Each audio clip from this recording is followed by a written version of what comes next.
71 সালের মুক্তিযুদ্ধে আমরা বাড়ি বাড়ি থেকে তাদের জন্য চাল ডাল ইত্যাদি উঠে তাদের খাবারের ব্যবস্থা করি। তাহলে আপনি কি আমাকে মুক্তিযুদ্ধ হিসেবে বলতে পারেন না?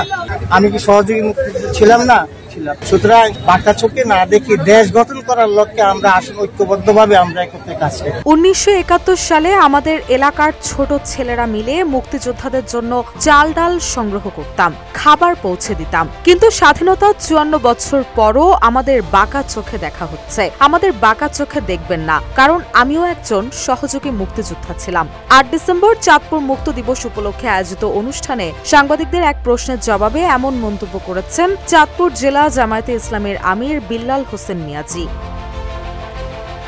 তিনি বলেন, 8 ডিসেম্বর একটি গৌরবময় ঐতিহাসিক দিবস। 1971 সালের এই দিনে চাঁদপুর সম্পূর্ণভাবে শত্রুমুক্ত হয়। আমাদের প্রতি বাঁকা চোখে তাকাবেন না, কারণ মুক্তিযুদ্ধ ছিল এদেশের সকল স্তরের মানুষের যুদ্ধ।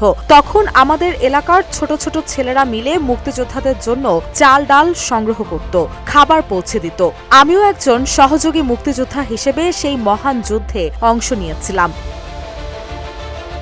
বিল্লাল হোসেন মিয়াজি আরো বলেন, 71-এ আমরা সবাই একটি স্বাধীন বাংলাদেশ গড়ার স্বপ্ন নিয়েই মুক্তিযুদ্ধে অংশ নিয়েছিলাম, যাতে এদেশের মানুষ স্বাধীনভাবে শ্বাস নিতে পারে। কিন্তু দুঃখের বিষয়, দেশ স্বাধীন হওয়ার 54 বছর পরও আমরা এখনো সেই কাঙ্ক্ষিত লক্ষ্যে পৌঁছাতে পারিনি।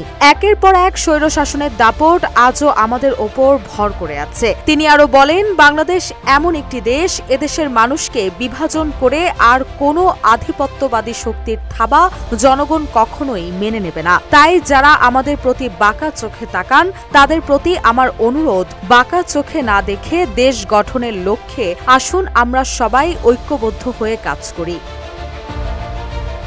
এদিকে আজ পাকিস্তানি হানাদার বাহিনীর হাত থেকে চাঁদপুর মুক্ত দিবস উপলক্ষে সকাল 10টায় জেলা মুক্তিযোদ্ধা সংসদ প্রাঙ্গণ থেকে একটি শোভাযাত্রা বের হয়। শোভাযাত্রাটি শহরের বিভিন্ন সড়ক প্রদক্ষিণ শেষে মুক্তিযুদ্ধের শহীদ স্মৃতি ভাস্কর্য অঙ্গীকারের পাদদেশে গিয়ে শেষ হয়। পরে সরকারি ও বেসরকারি সংস্থা, মুক্তিযোদ্ধা সংসদ, জেলা বিএনপি, জেলা জামায়াতে ইসলামের পাশাপাশি বিভিন্ন রাজনৈতিক ও সামাজিক সংগঠন পুষ্পস্তবক অর্পণ করে শহীদদের প্রতি শ্রদ্ধা জানায়। এরপর শহীদ ও তাদের পরিবারের জন্য দোয়া অনুষ্ঠিত হয়। অনুষ্ঠানে চাঁদপুরের জেলা প্রশাসক মোহাম্মদ নাজমুল ইসলাম সরকার সহ সরকারি বিভিন্ন দপ্তরের কর্মকর্তারা উপস্থিত ছিলেন।